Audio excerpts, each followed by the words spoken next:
From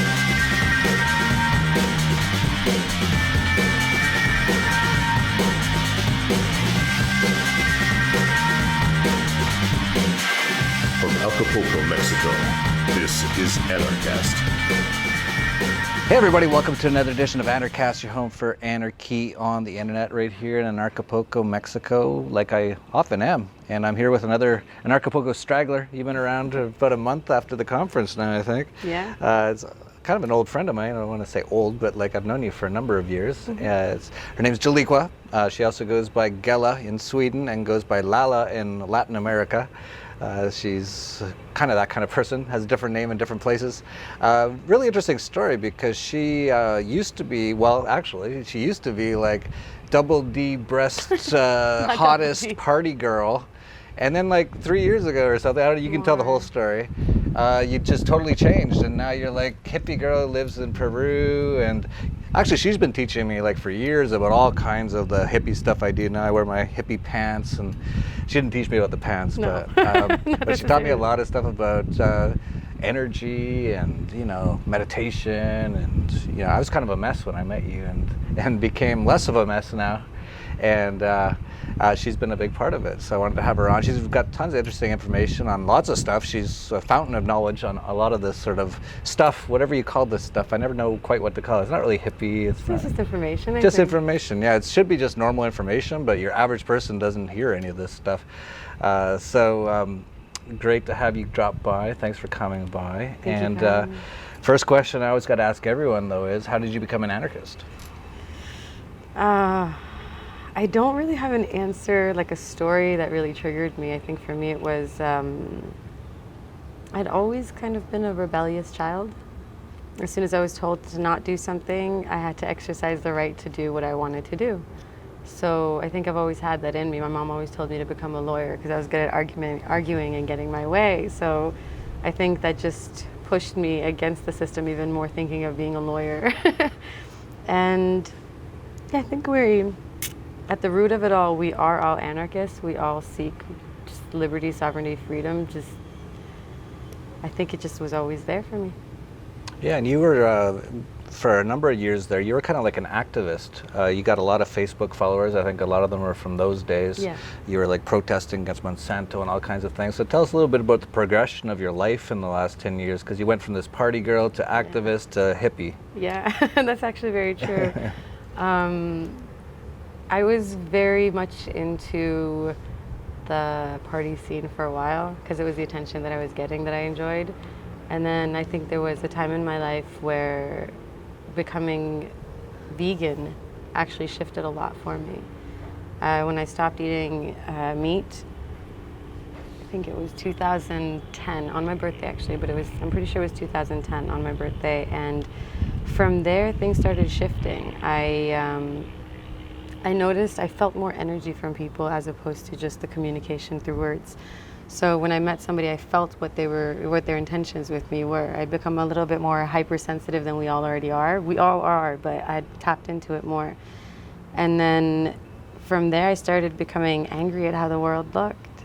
I became very upset. I started learning more about the system. I started learning more about the state. I started learning more about Monsanto, and I noticed that on Facebook when I would express how I felt, nobody would come out and like the content. Instead, they would send me a personal message, kind of like closet likers. Mm-hmm. Yep. So I decided to create a Facebook page, and it's called 2 Cents and Open Thoughts. It's still floating around somewhere. But I started that page just to share what I had, my thoughts, my insights, whatever it was. And from there, I got in contact with Jason Bassler, Nick Barnabas, and a few other people. And from there, so the both activism. past Anarchast guests. Yes. Oh, yeah. Nick Burnaby, is that how you say it? Yeah, I think it's Burnaby. He's anti-media, and then Jason Bassler is The Free Thought Project. Yeah. Yes. Yeah, so we have kind of like, we end up having similar friends along the way. Yeah, I actually met you through Oh, Jason. right, yeah, we actually met just down the road. When you were interviewing him. Yeah, all right, I forgot all about that. So that was like 2 years ago. We were at my house down the road, and Jason came by, and you were with him, and that's when we met. So that's how long I've known her. It feels like a long time, but I guess only 2 years. Well, I don't know, I feel a connection with you, because I feel as though there's like when people really see each other on a soul-to-soul level, you've always been my brother. So I don't know, 2 years just seems, it's just a number. Yeah. So you went into, you've started to wake up. You're always rebellious. You're starting to wake up. You started to realize what was going on. You started protesting it. And then what happened? Children. I was always working with kids and working with children. I worked at a preschool. They allowed that softness to exist in my life. They allowed me to see the magic in absolutely every perspective you want to step into, still being able to see the magic in life. From there, I actually decided to leave March Against Monsanto, because I have been working with children for over a decade, but it was a pivotal point for me when I decided I ended up getting Lyme disease and decided I didn't want to do this anymore. I didn't want to keep feeding the problem. I didn't want to keep continuously telling people what the problem is and focusing on that. So I know all about that. Yeah. Like we all started, well, not all, but a lot of people start off that way. Yeah, no, I agree. I think we end up in the same room, but we come through different doors. However, going from an angry activist to turning to nature and then going more inwards is something that it's a journey that there's similar paths, but we all take the same journey in that sense. And then from there, I realized, I think actually I do have a pivotal point where I shifted over from activist to just becoming more humble, let's call it that. And it was during a protest for Gaza. And we were outside the Israeli embassy.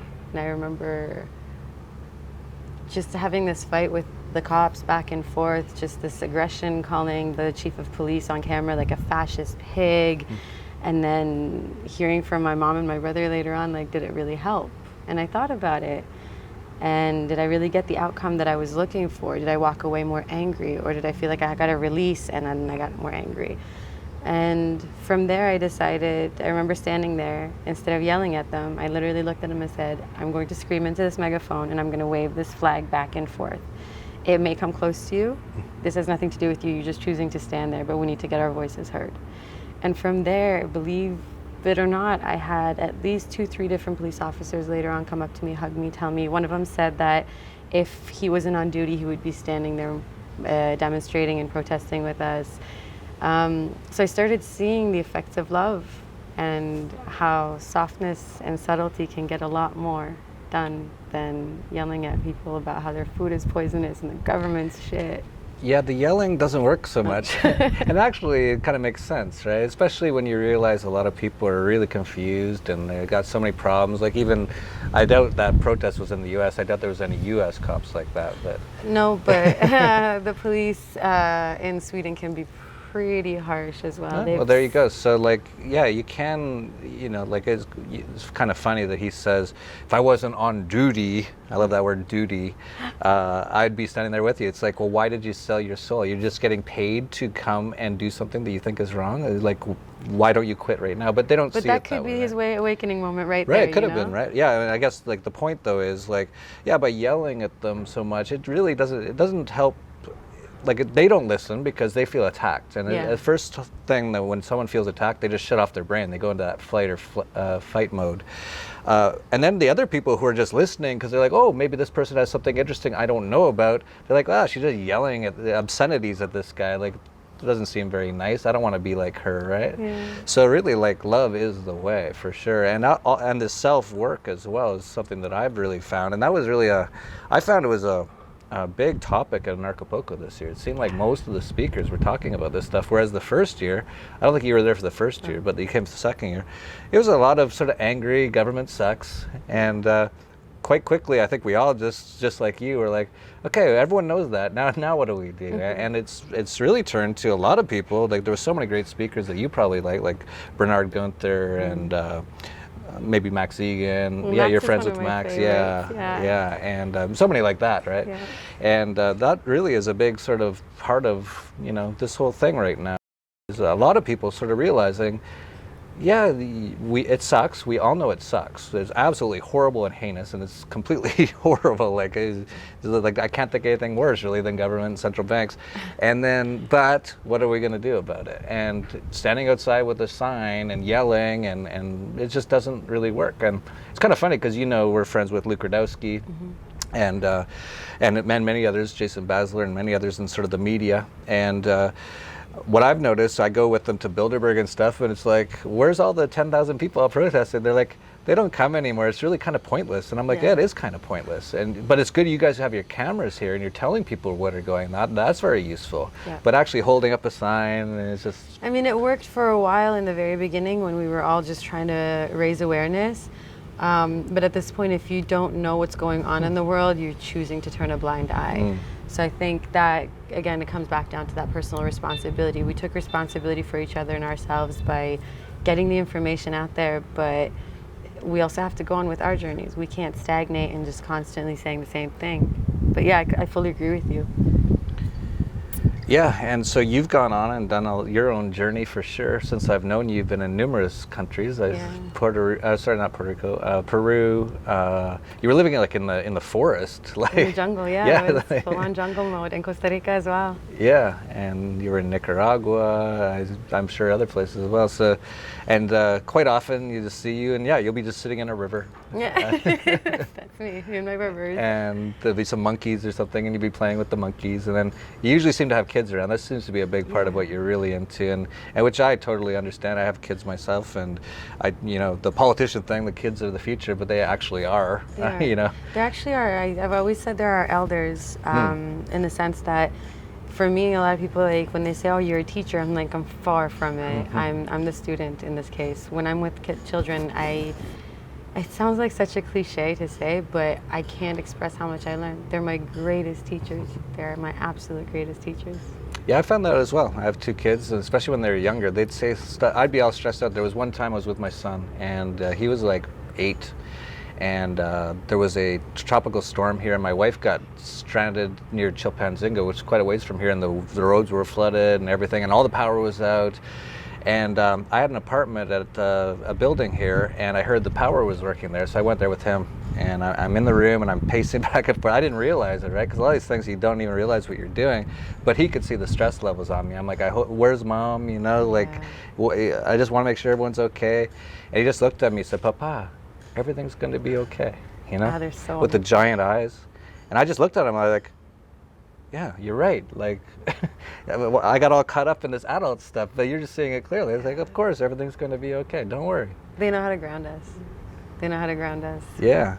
Well, they're so much more connected, right? And I think that's what happens, and we could talk about this, like, for the time you're born, they're like vaccinating you, injecting you with all these chemicals, chopping off your penis for the most part, and everyone thinks that's totally fine. Insanity, this world we live in today. And then as soon as they can even walk, they're like, we'll put them in the government school so they can get indoctrinated and then do their Pledge of Allegiance, and they go home, turn on the television. It's all television program. It's literally brainwashing propaganda.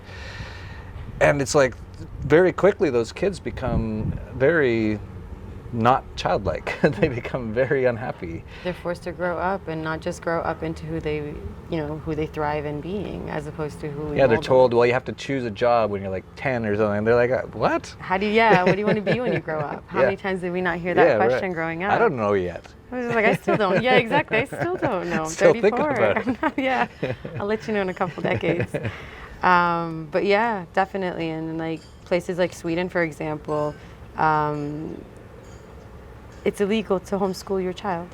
Yeah, they do that on purpose. It's actually illegal. Yeah. You have, as soon as you give birth to your child in that country, you have to give it to the signed government. over that child. It's done. Yep. A certain age, you have an expiration date, and up to that point, even up to the age of 5-6 years old, the preschools will contact you daily just because it gets them money. So your child has a number signed on his head as soon as he's born. It's not the birthday. God. Yeah, I consider sending your kids to government school child abuse, and definitely kindergarten. Well, it's like people don't really know. I know they don't, but I consider it that. I know some people might be shocked or whatever. I do both sides. I do the shocking, and I also talk very nicely. If I actually met a person and their kids were in public school, I'd be like, it's not that great, right? And you'd get talking. I'd be like, here's why it's not great, and it's not like you're a bad parent. I talk to them that way. That's the thing. Right. We're victims of the same system. Right. Yeah, they like don't I understand. know. They really don't know. Like we didn't know at a certain time. Right. Like we had no idea. I knew from the time I was in there. Yeah. I wanted out as soon as I was in there. Well, I was just bored. It was my playground. I'd actually spend a lot of time smoking pot in we called it the smoking pit, and then basically skipping school all the time, and I would That's make good. it by every time we That had was a good use of your school time. It is. And every time we'd have an exam or a test, I would never study, but I'd always pass it. And you'd always hear, well, if you'd apply yourself. And for me, it's like, I'm applying myself to life. It's working. Yeah, I'd actually get 50% on every test just to pass, because my mom told me I needed that diploma, the badge of obedience, and I've never had to show it to anyone my entire life. I dropped out. I dropped out. That's good. I wish I tried to. I stopped going around grade 10, and then I kept hiding, and they're like, well, he's never here, and I'm like, I'll just go for the tests, okay? Because you're all a bunch of idiots. I can read the book in like 2 hours before the course and take the test and get 50%, and I would every time. But anyway, don't get me started on government indoctrination camps. But so with the children, you're so big into that, and I totally get why you are. I think for me personally, like for me to spend all my day with kids, it's just like, it's not, I don't know what it is. Maybe it's not the motherly sort of thing, right? Like there isn't a lot of men who are really want to be with like these little kids all day for whatever reason, right? I'm just trying to think like, why don't I do it? Because I do know, like I'm like, I can see how amazing it is and why you'd want to do it. But yeah, like just talking about, how they just, well, you talk about it all the time, just how amazing they are. And we've actually seen so many of these unschooled kids. Yeah. Nathan Freeman's family, Dana Martin's all their kids are amazing. Every time I meet an unschooled kid, and for those out there who don't know, unschooled just means you don't go to school at all. There's no school. Life is school. Like everything's screwed up. Life is totally a school, and everyone's sitting in a concrete room and being yelled at the whole time. But the unschooled kids I meet, they're always amazing. I've never, every now and then you hear about someone that's like, I met a homeschool kid and he's an idiot. It's like, well, what exactly are they doing there at the homeschool, right? Like, it's probably just as bad or worse than the government schools. But like a true unschooled kid, it's like meeting a person from another planet. They have no idea of all these preconceived notions. No. They don't have the indoctrination, and I think like we forget that, we come from an organism where it's natural and then the saying as well, it takes a village to raise a child. So if you look at it from the perspective of a child being born into this world where you have people that look like you when you look up, they actually look like you, they feel like you. Even if it's not your own biological family, the emotions and the feelings and the energy shifts the way we look through our own perspectives. I'm stumbling over my words. So you have all these people raising you and loving you and giving you attention while you're going through your very first few months, years of your life. And then switch that around. Now you put, instead of 30 people loving this one child, you have 30 children and 1 or 2 adults. All the same age too, which really screws them up. Exactly, you have to, I actually used to do this at my old preschool, is that I used to always switch up the children. I'd go into the different departments and I'd mix them up. I'm like, I need to know what it's like to have like older siblings, to be in different age groups. You can't just put people together based on time. And so and then now we go to a place where they have to compete over eye contact, where the adult is too busy taking care of something. And if you have one child, that's like, they call them trouble children, problem children, the rebels, the good prees, ones. The ones that still are alive a little bit. Yeah, all the focus goes to that one, and the rest of the children are kept feeling neglected. So it's like a lose-lose situation for these children. And that was one of the reasons I think I stayed in that world of working with kids.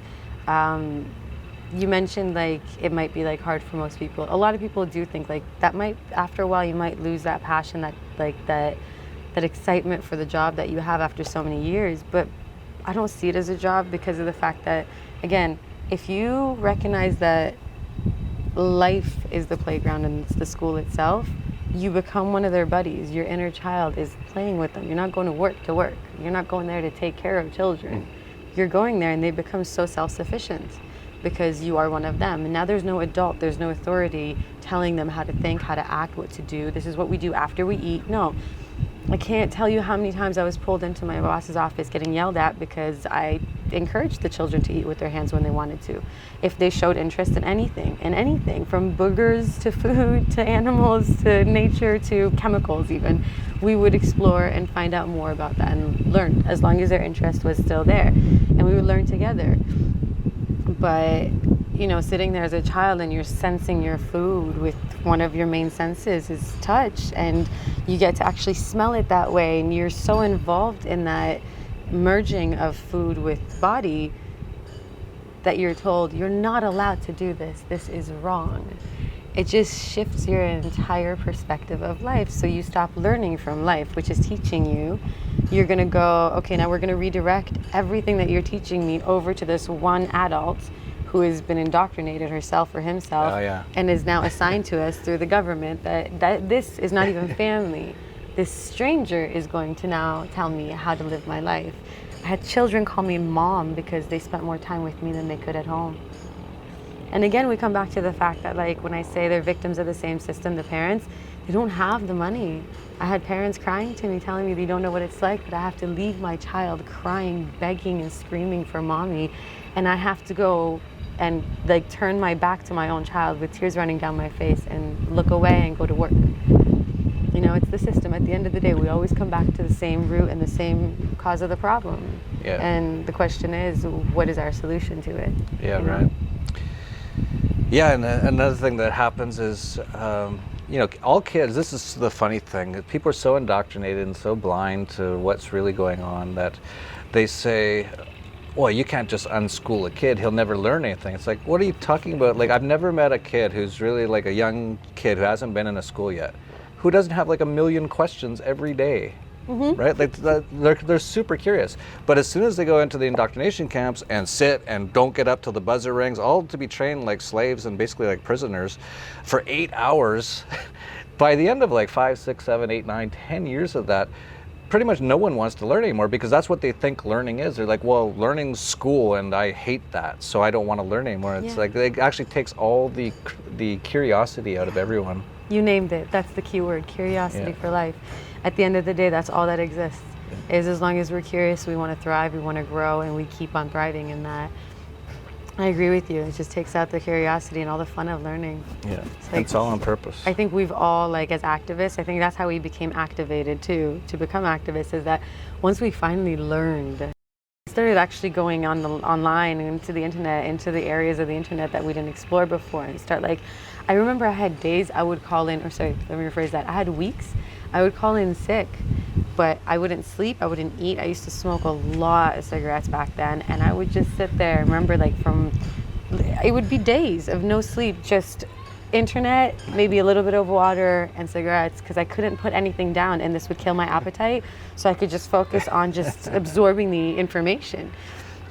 It was like you really awaken, and I think I lost my train of thought of what I was going to say. But curiosity. Yeah, I think that's curiosity. That's what would drive us to actually do these things for weeks on end. And we finally learned. I know I learned more, it's so sad, but from the internet and within weeks than I had within decades of schooling. Yeah, easily. It's so funny, all these communists all like protesting, we want free education. It's like, well, you got an iPad there. I don't know where you got it since you don't believe in private property, but why don't you turn it on? You've got all the information ever that anyone's ever known on that thing. And they're just like watching cat videos and stuff, or Marx videos or something, who knows.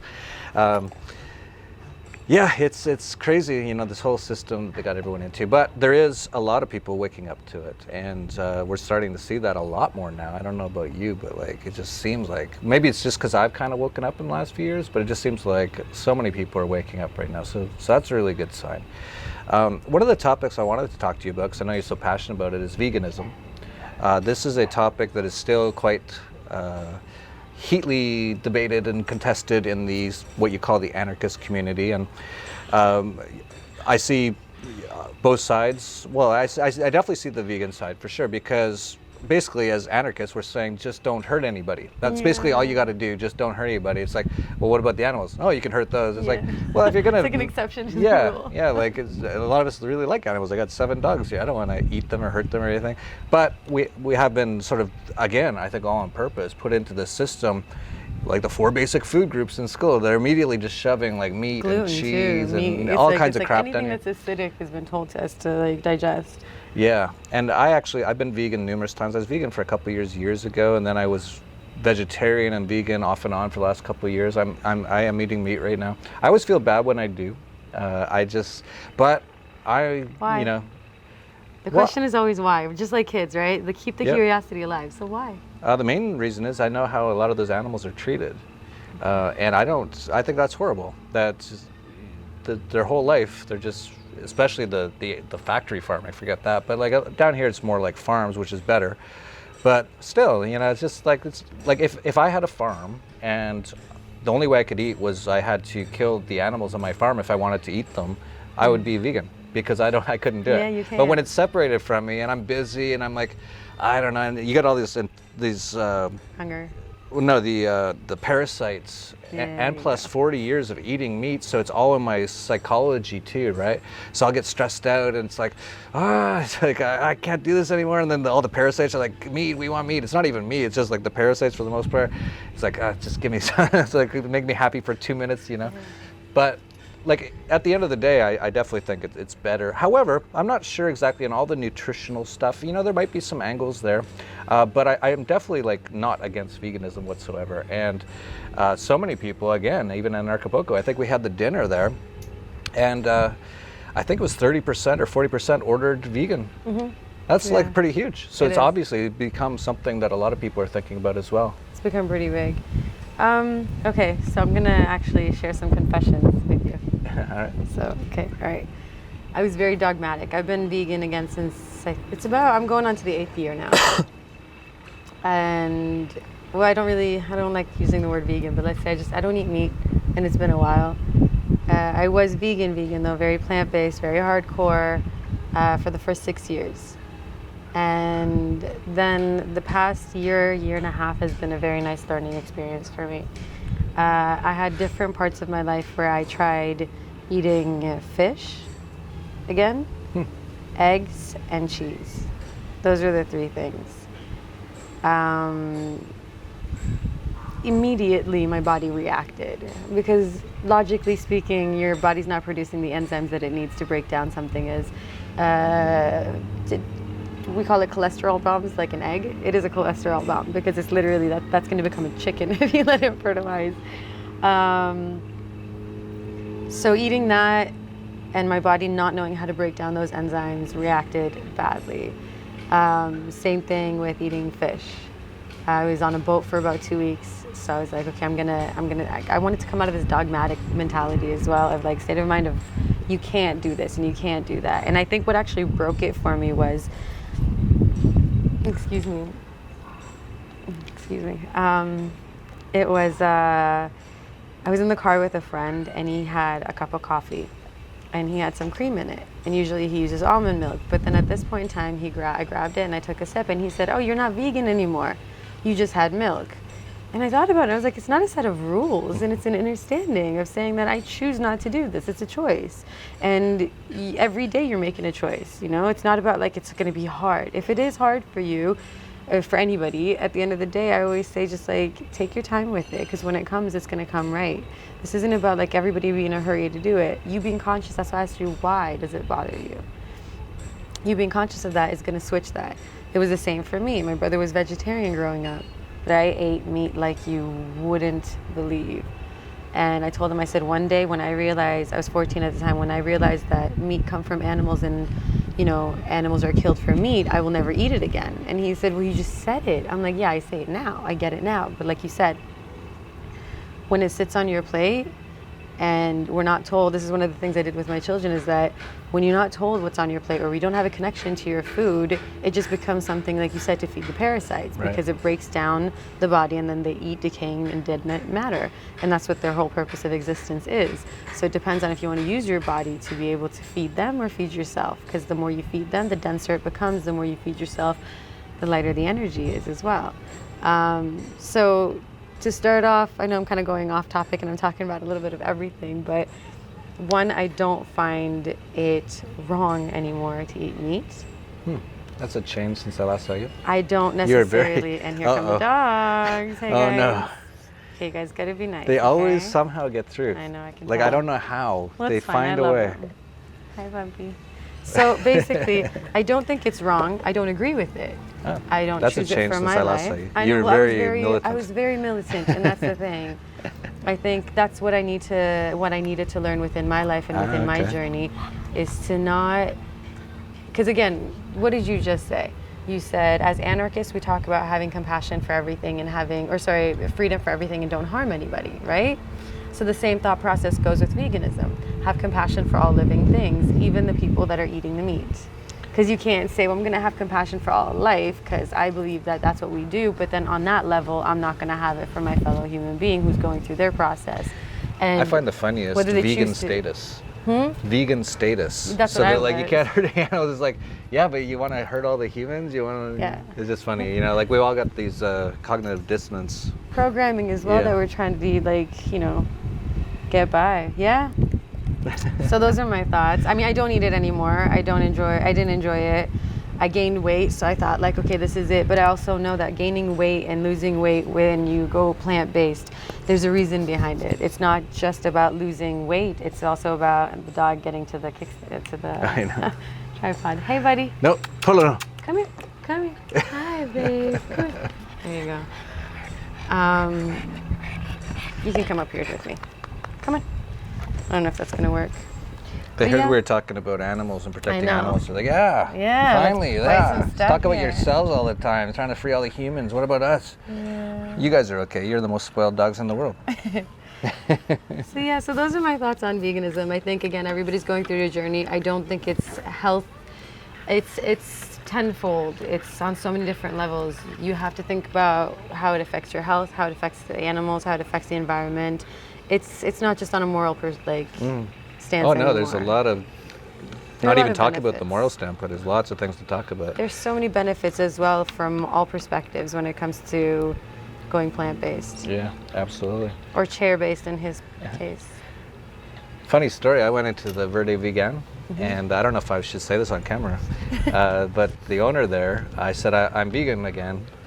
And he said, oh great, yeah, good. Here's all the stuff you need, all the whatever. And he came up to me after, he goes, you know, you shouldn't be full vegan. I said, why? You run a vegan restaurant here, this is strange. And he said, you're like, I see what you do, I know what you do. You're basically fighting the whole world, basically, is what you're basically doing, and business and all, you know, you go, you know. He said, you'll become too passive, he said. Now, I don't know if that's true or not, but that's what he said, right? He said you'll become, and you know what, I actually noticed it. So I'd been vegan for a while, and I was like, yeah, I should fight the government, but... So, well, here's the thing. Is it about being passive, or is it about being fluid and adaptable? Is it about being able to... Because I think the other thing with anarchy for me that I'm learning as well about real anarchy is that it's less about... Hey, puppies. See if we can do this properly. Yeah, one of them's getting a little mad. So I think it's less about fighting the government and fighting the system again, and more about the internal work, right? Absolutely, yeah. But even just, you know, business, go. And I found when I started eating meat again, I had this more aggression. And it probably just comes from like the hormones they put in those animals, right? So like it's not necessarily good for me at all. It was just like interesting to me that he had that sort of a perspective on it. And actually, you know, like it really changed your body. Is that what changed your body so much? Because you... Well, I had Lyme disease. You have to remember I had Lyme disease that I cured myself from like for months. I thought I was dying. I went down to 35 kilos, and that's where the boobs went to. What? I didn't have double D's. Correction. They were big though. They were big, but they were natural, obviously. And I lost a lot of weight. I went down to 35 kilos when I was ill, and it just started coming back. And I think for me, like again, the other thing is when I am on a full fruitarian diet, my body looks amazing. I gain weight. I feel wonderful. A lot of people look at me and think of veganism, and then they see how thin I am, and they forget that it has nothing to do with veganism. It has to do with my bad habits. Or like when we met, you met me and you're like, oh my God, you're fucked up too. You don't have your shit together. I'll never forget that. I was like, we're all fucked up, Jeff. We're all like learning. And I think at the end of the day, that's what it comes back down to, is that it's like you can, I think I lost my train of thought. This dog is too cute. When you're fruitarian, you're... Yeah, it's the bad habits. It's like it has less to do with the food and more to do with being able to embody exactly all the information that we have and being able to actually take care of my body. Because it's not about if I eat this and I eat that, because a lot of people go vegan and they eat really terrible food, or people like me eat I was healthy vegan, food. I ate horrible. Yeah. When I was younger, I ate only spaghetti with margarine, Tell me this one. because I couldn't eat butter, right? and potato chips. And ketchup. And Yeah, ketchup? probably.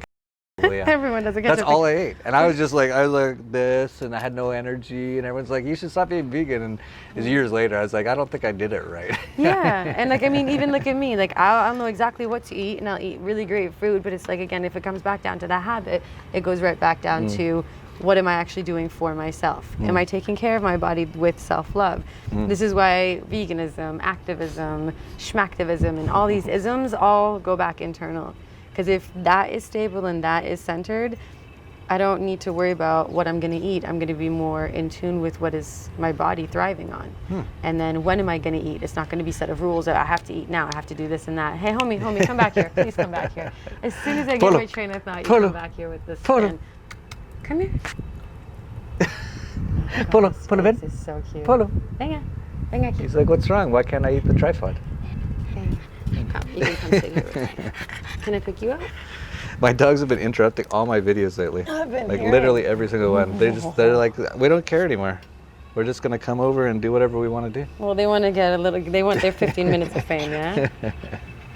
So, yeah, that's part of it. So yeah, I'm not as dogmatic, and I do realize that it's every step, all of these steps that we take, again, they're different doors that we come back into ourselves. And whichever door you take first or last or together with somebody else or by yourself, it's like at the end of the day, you come back to the same place. Hey, Yeah, very interesting. I learned something new about you on camera, because last time I talked to you were pretty militant vegan. Yeah. And I had a you few can't do people, this, actually it and was you a can't couple do years that. ago.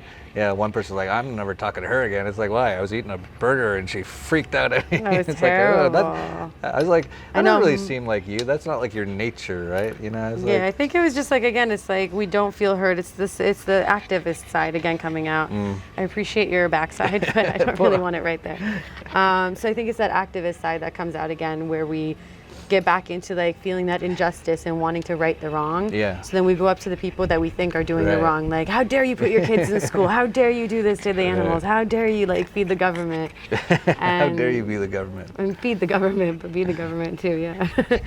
So I think it always comes right back down to self-governance at the end of the day, and self-responsibility and self-love. Yeah, I generally agree with that after learning lots over the last few years, and definitely agree with that point about not attacking other people about their beliefs. You know, it just doesn't help anyone. Even with you, you definitely didn't convert that girl 2 years ago into being a vegan, right? No, and you know, even Miles and I ended up like having a falling out because I got so mad at him because of the way he was defending eating meat. And then it's just like it's not helping anybody. It's actually pushing people in the opposite direction, because like you said in the very Right. beginning, once somebody feels attacked, they're going to put up their defense mechanism, and then there's no way. They're just going to have to defend that because they identify with that now. Right. And you force them to identify with it, if anything. And most people aren't willing to admit they're wrong either, right? So that's why you have to kind of come across to them in a way that you allow them to admit they're wrong without feeling like they admitted they're wrong, you know? Like that way of talking, all this nonviolent communication, all these sort of things. So yeah, that's definitely the way. If we've done over 400 episodes here, and definitely the way is not to shout at people and get mad and break windows. Not that many of our audience does that kind of stuff, but it definitely is the way of love and of self-love. And by the only way to really self-love, as far as I can tell, is to kind of really do the work on yourself, right? So that's a big part of it as well. And we do all that in Anarchapulco, so come next year. If you can get a ticket, it's probably going to be sold out pretty quick. Is there anything we didn't cover that you wanted to cover? And if not, let people know your Facebook, your Steemit, anything else you want. My Steemit is Geliqua's Journey. Geliqua is spelled Geliqua. And Journey, again, Geliqua's Journey, one word. And then my Facebook is Geliqua, Geliqua, and my last name is Amini, Amini. For the record, two things that you mentioned in the very beginning before we will go for finish this. I'd like to go full circle. People give me these names. I don't like. It's not like I walk around just giving myself a new name every day. Somebody recently gave me the name Gemini, and that's been catching on for a while for some reason. So that might be the new Facebook account. But the second thing I wanted to touch base on was you did the work. It's okay. It's fine. If you want some, you can have some. Thank you. You did the work, you know. I was there to help out. I was there to inspire. But if you weren't willing to grow within yourself, if you weren't willing to do the work, I couldn't have been of any inspiration to you. So thank you for the props, but you deserve the credit. Well, thank you for giving me the inspiration. I needed a lot back then. And a lot of people did, actually. I saw your shoes. Yeah, it's fine. You can have my shoe instead of the tripod. Go ahead, it's all yours. Those pugs, they're crazy. But yeah, a lot of help and still working, obviously. We all still are. too. That's, I didn't even know that you'd become less militant on the vegan stuff. You're changing, finding new ways. That's really the key to a lot of this stuff is just keep trying, keep looking for better ways. Be open-minded. Don't be so Open-hearted dogmatic. too. Yeah, open-hearted. Because when you're open-hearted, you hold space for yourself, not just others. You hold space for your own growth, for self-forgiveness too. That's one of the main things that I'm learning in my life. Yeah, self-forgiveness, another one. I've learned all this stuff. And yeah, you're right. I said open mind, but really people are too much in their mind and much more open heart. And I didn't even know what that meant until the last couple of years. Like I was just so blocked off. So, look into all that stuff. Check out her Facebook, Steam it. Sometimes she disappears for like a year. She's probably just in the jungle somewhere. But when she does post, it's usually really, really interesting stuff. So we'll have the links to that all down below. And yeah, let's go find your shoe before it's done. He's working on it hard over there. And if you like this video, please like, subscribe, share, all that stuff down below. And that's it for Anarchast, your home for anarchy on the internet. Peace, love, and anarchy.